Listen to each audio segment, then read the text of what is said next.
Weebale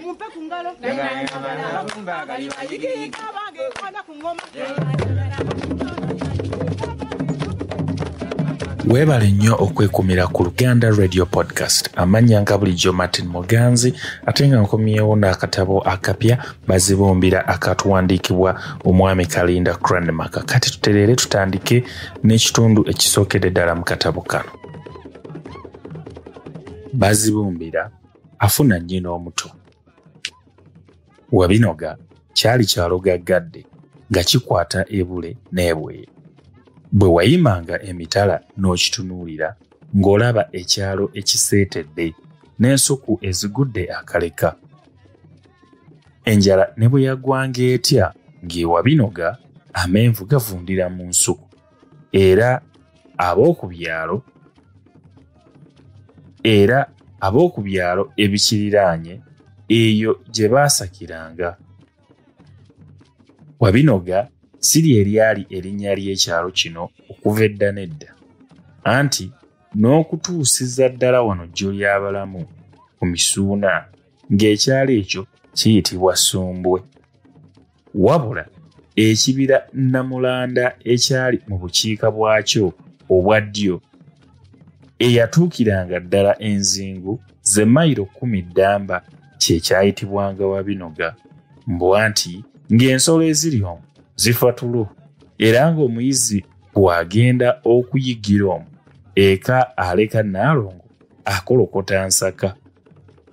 Era mu kibira kino mwalimu akagga Kanvuye, naye ng'ensonzi n'emmale eziri omwo zirwanira bifo.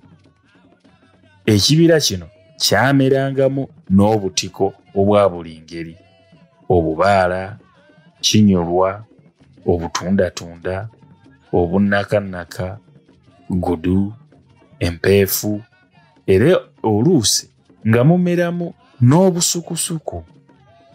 Abaana b'oku byalo ebyali bikiriraanye nga mwe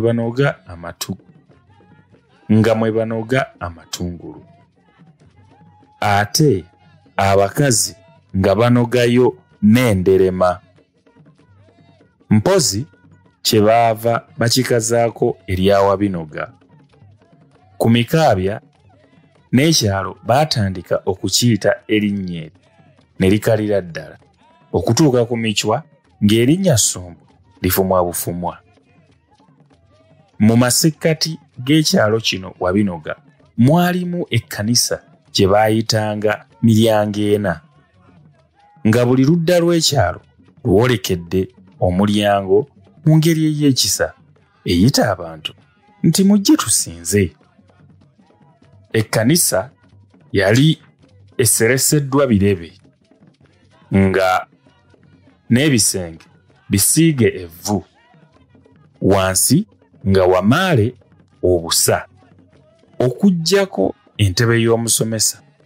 Mu kkanisa mwalimu akatebe kamu kokka ka mwasajjute, oluusi abalala ke baayita maze okukulaba.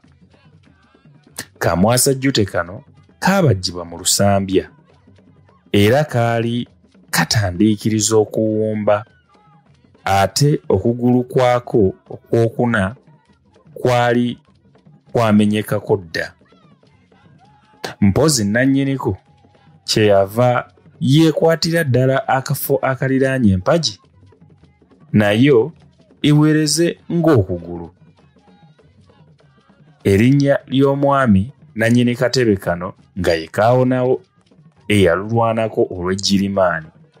Kaawonawo yali mpaladdume ya musajja, omutwe gwe nga gwa masiga ate nga gukirako ogwa Nakalanga, enviiri ze nga za kakupe, ekyenyi nga kya nkima, emimwa nga gimukirako emigo gy'entamu eŋŋanda, ate ne mu kibuno kye ekyamuddugala ng'ekissalambwa ng'amannyo gaggwamu dda.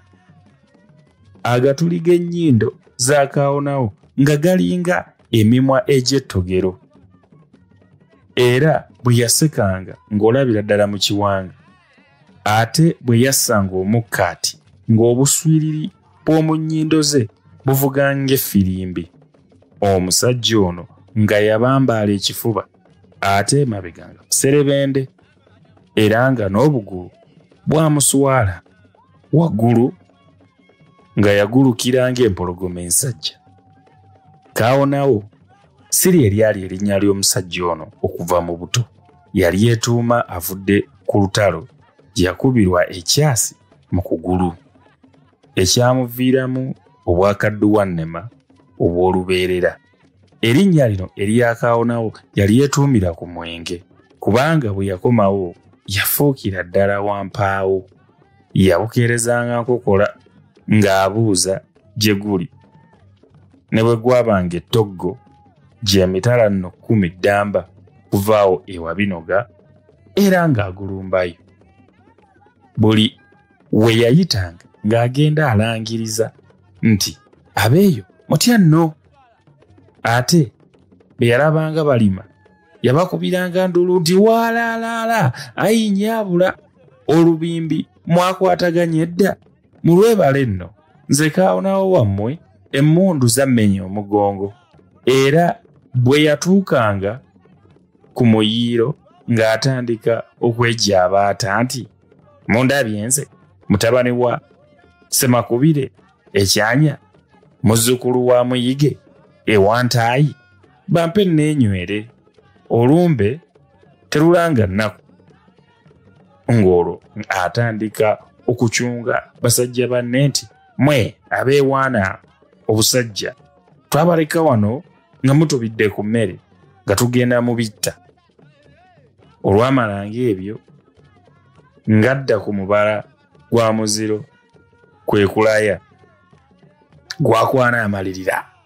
Muteesa byanywa wanywa anywa nvuba Muyige waddalu waddalu.